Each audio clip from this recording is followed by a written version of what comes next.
if you want to beat 90% of people around you with ease and effort, you're going to want to listen up.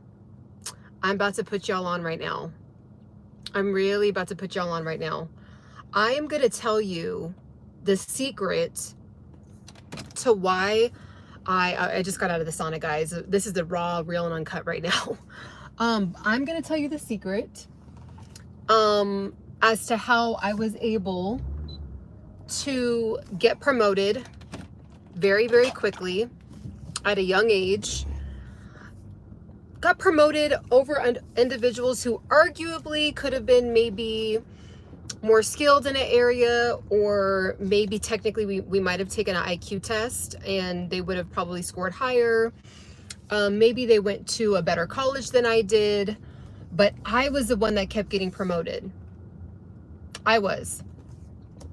And what if I told you, there's this one thing that I'm about to tell you in a second that literally beats having a higher IQ.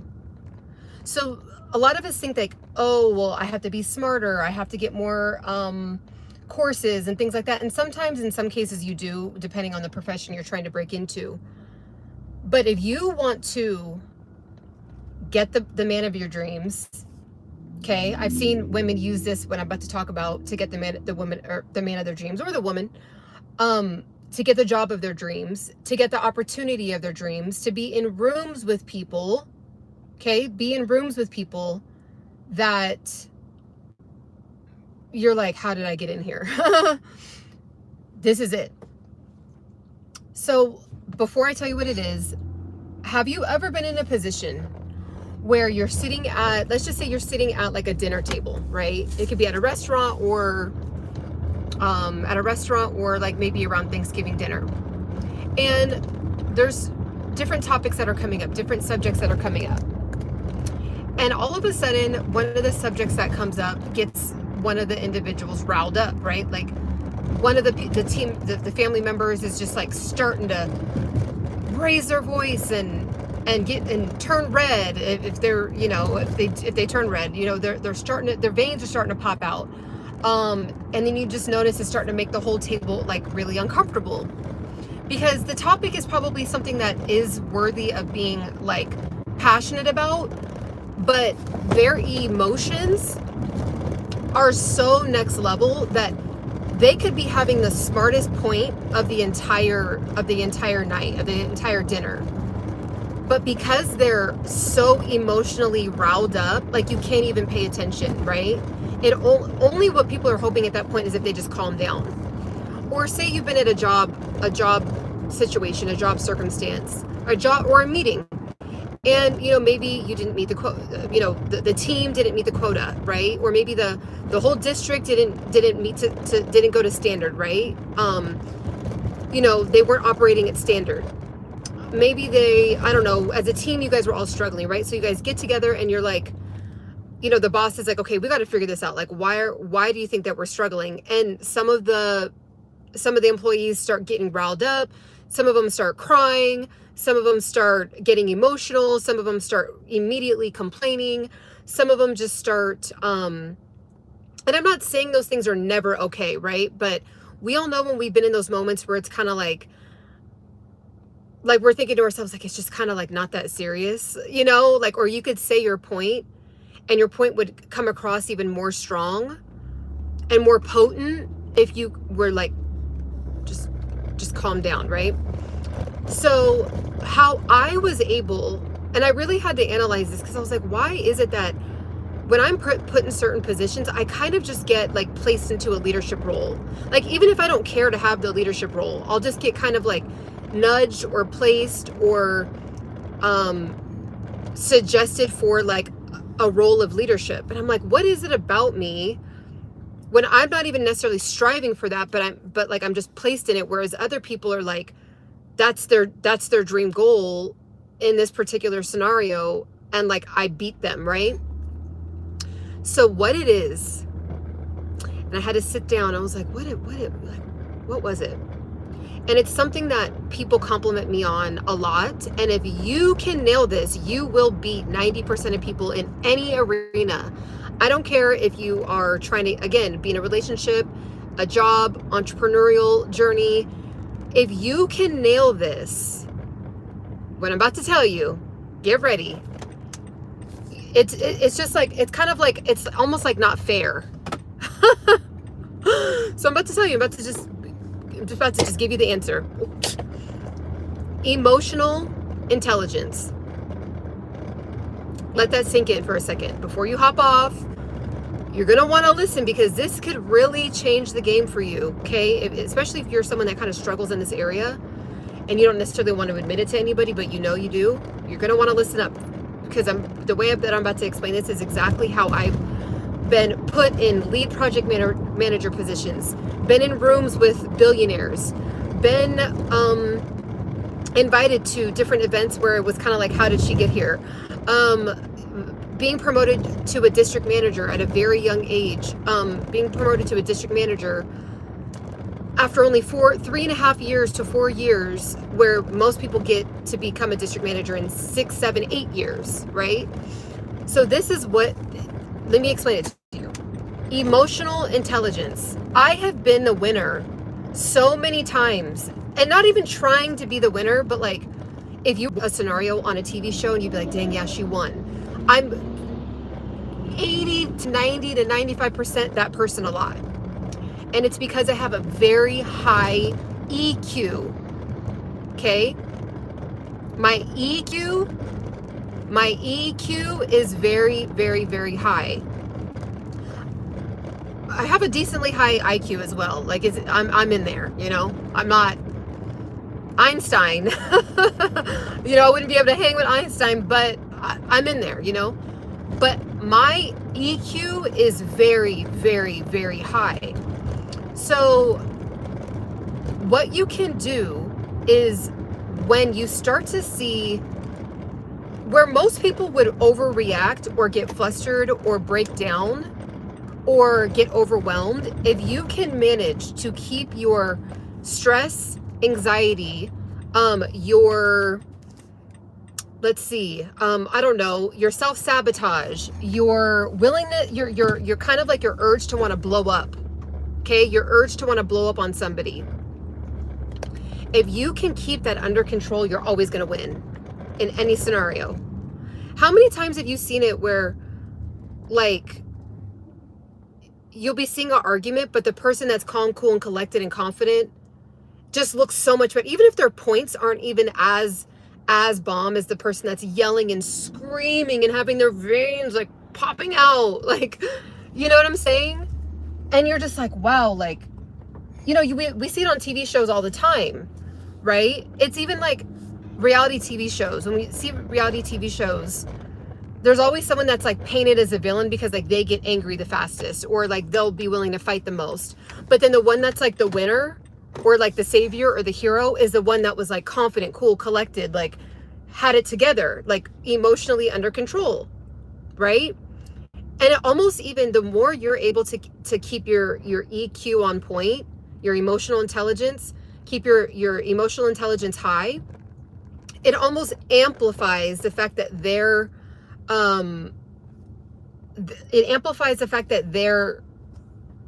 emotions and they're just kind of out of control, right? Like, it amplifies the fact, I'm just looking for parking at the same time, so I got kind of sidetracked. But it amplifies the fact that they don't have it together, right? That they're overly emotional. And we want to acknowledge emotions. So let me give you a couple scenarios of why I've gotten promoted. So we used to have these things called walkthroughs at my job, at my old job. And at the walkthroughs were very intense, because like it would be like the head boss would come out and you're already nervous because like it's like your boss's boss's boss, right? So you're like, you have to be on point. You're freaking out. Maybe you were slacking, right? Like leading up to it. Now you like have all this stuff that you need to make sure is done. You want to sound confident. You want to be confident. But like, maybe, you know, you're like, what am I going to get quizzed on? What are they going to ask me? I don't know. And then you're just kind of freaking out, right? A lot of people go through this when there's like a big boss walkthrough in like the corporate world. That's why I don't like the corporate world. But anyways, that's a whole nother conversation. So that would happen, right? So that would happen. And most people in those circumstances, when they didn't do a good job, they would really break down. Like they would really be like, you know what? I had the walkthrough.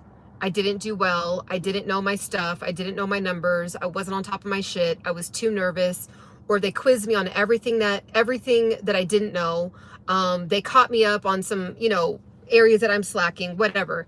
And they get really upset, really flustered, really frustrated, overwhelmed, and I don't really like the lighting right here. It's like, anyways, let me see if I can, okay, there we go. So they would get really overwhelmed. What I would do, this is what I would do. So this is what you need to do in any scenario. Because on one end, I really, really believed this about myself. And then on another end, I kind of knew what I was doing. So I'm giving you guys the secret sauce right now. So instead of like, okay, so you have the big boss come, right? They're ripping you to shreds. Then after, you now have to have a meeting with like your direct boss, right?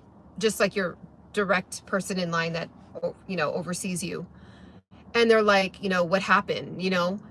What I would do was I would immediately take ownership. Instead of be like, well, like, you didn't prep us, or you didn't tell me that they were going to ask me this, or you did it, and starting to get an attitude, or even not even blaming, or just a complete breakdown. Like, oh my God, I'm just really going through it, and I don't know, she just caught me at a bad time. And what I would do is say, look, my stomach's growling. What I would do is say, look, I clearly have a lot of areas of opportunity, and I'm excited to really, really dig into these things and figure out where I need to improve and set up a game plan for myself to get better in those areas. That's what I would do. So you can do that in anything, right? Like even if you're having a meeting with someone for the first time, on a date with someone, like let's just say you're on a date and I don't know, there's just like a miscommunication. Not saying that you just need to take the blame. That's not what I'm saying. And just like shrink yourself and just saying, oh, I must have, oh, no worries, I must have misunderstood. Let's see if we can work something else out. Like, that's just pleasant to hear, right? Like, I would want to be treated like that. Like, even if you're, don't be so prideful to like maybe admit where like there was a downfall of yours or an area where you can grow, right? The more you can just have emotional control, emotional intelligence, not blow up when most people would, not place the blame when most people would, not be the one in the room that's like pouting in the corner or overly like have just a serious attitude. Think like Michelle Obama. Think like who else? That's just the person that comes to mind. It's like, it's not like she's ever been stomped on to where she's just like a doormat. The furthest thing from that. But like, she's never been so angry to where it's like, you miss her points, right? But she's like, confident and stern and like has her chest open and she's like saying what, is right or wrong or whatever the case is, right? So you want to be like at this constant wave of like, in this small little range of emotion when you're in these different scenarios. And I think because A, I was kind of born with it. And then I think B, I became very self-aware. And so I started to like practice it. So I think it was like a combination of both. So that has gotten me promoted, gotten me trips, gotten me gifts. It has gotten me in rooms with people that it's kind of like, how did I get there? Because I had a very high level of EQ, my emotional intelligence was activated at a very high level at the right times. Where I think that, like, okay, so what's another good one? I want to give you another really, really good one that I feel like you really, because that was a job scenario, but just like in real life, like, ooh, okay, so there was this one time that I was at a friend's birthday, and it was maybe like 15 of us, right? There's 15 of us. And it's a combination of men and women. And everybody's in different industries, you know, whatever. Some are in sports, some are in like modeling industry, some are in like the corporate industry, just like a collection of people.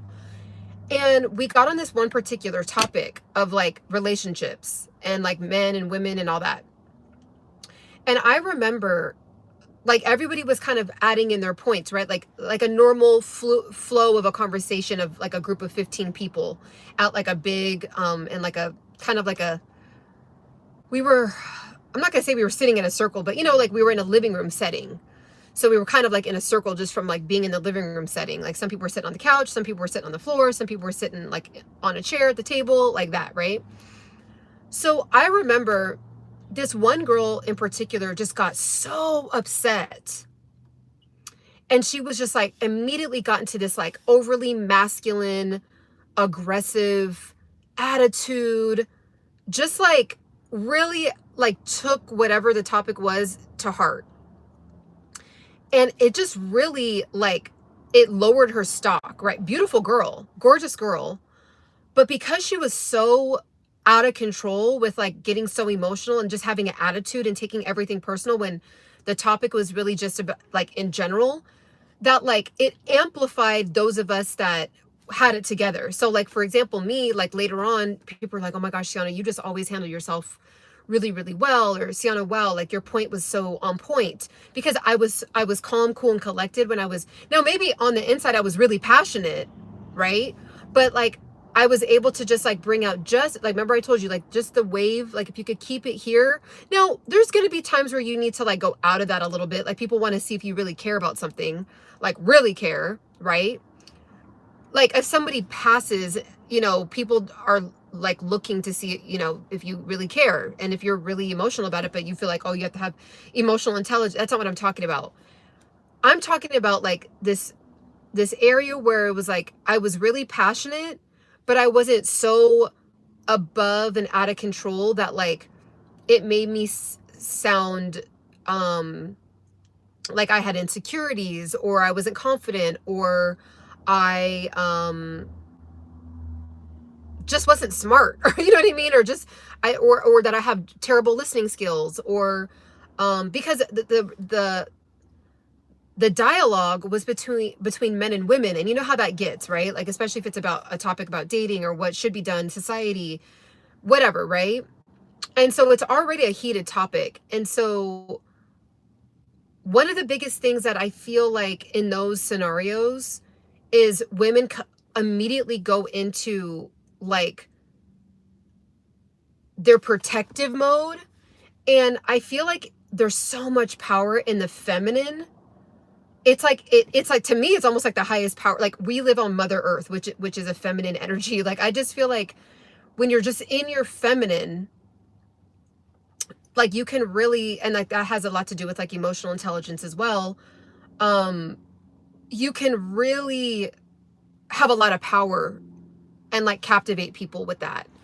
So men have femininity too. Men and women both have feminine and masculine energy. But I think that sometimes in those scenarios, your stock or your points or your I don't know, your status or whatever, the way people perceive you, it goes down. And then it's almost kind of like, you know, you go home and you're like, why did I even get that upset? Like, was it that serious? So then now that's the perception that people have of you, that every time we're going to get together, well, we know so-and-so is going to turn up and act crazy. And they could have the highest IQ out of everybody. They could be technically this most intelligent person in the room, but because their their EQ, their IQ may be high, but their EQ is low. So what they did was they did a study on people that are really successful.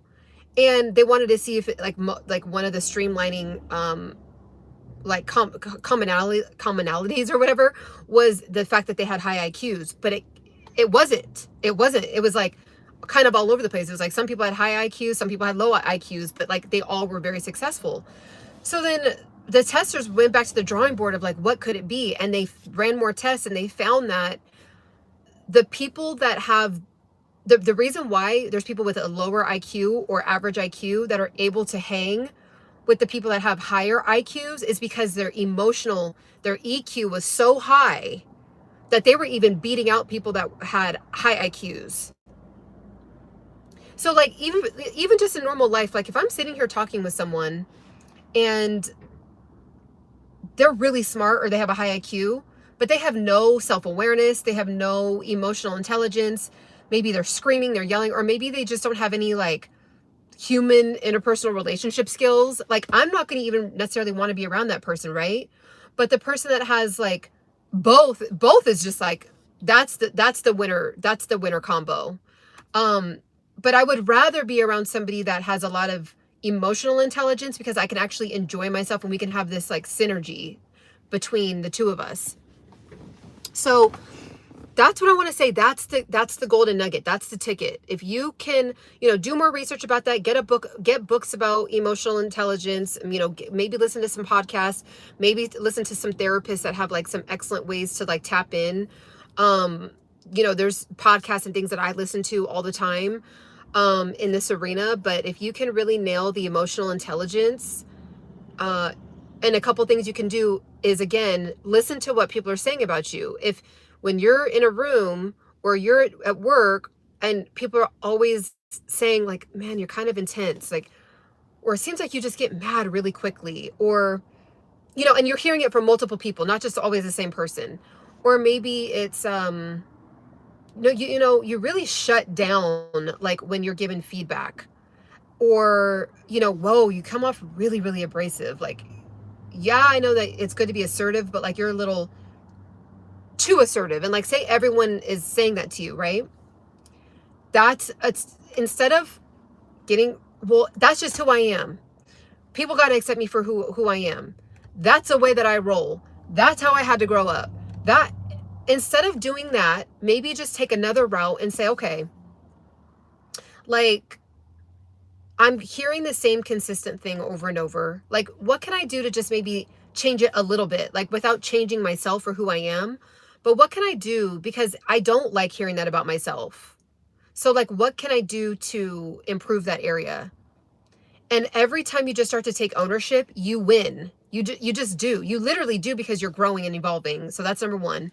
But number two, you find yourself in different scenarios where people will trust you to be around them. Like, even in the situation that I'm in, like I'm the chief operating officer for the charity that I'm in. And there's women and other men and women that have known the founder longer than I have, that have known the founder and the CEO longer than I have, that are closer in friendship, that are maybe have given more resources, like they have access to more resources. But because my EQ is so high, they just feel peace when I'm around this particular CEO. He just feels peace. He feels like he can get his thoughts together. We bounce ideas off of each other. We're not getting riled up. Like, that's what I want to tell you. Make sure to subscribe. You got to tap in. I am creating my life coaching package right now. You're not going to want to miss out. You're going to want to make sure to subscribe, because when I announce it, I'm going to also give some coupons and deals off like my first clients. So I already do consulting and life coaching already, but I'm going to actually create a structure to like offer it to people. I do it for people that I just like immediately know, like in my real world, like in person, but I'm offering it now to like my internet family. So make sure to subscribe, because you're going to want to know when I announce that. All right. And I hope you guys have a beautiful day.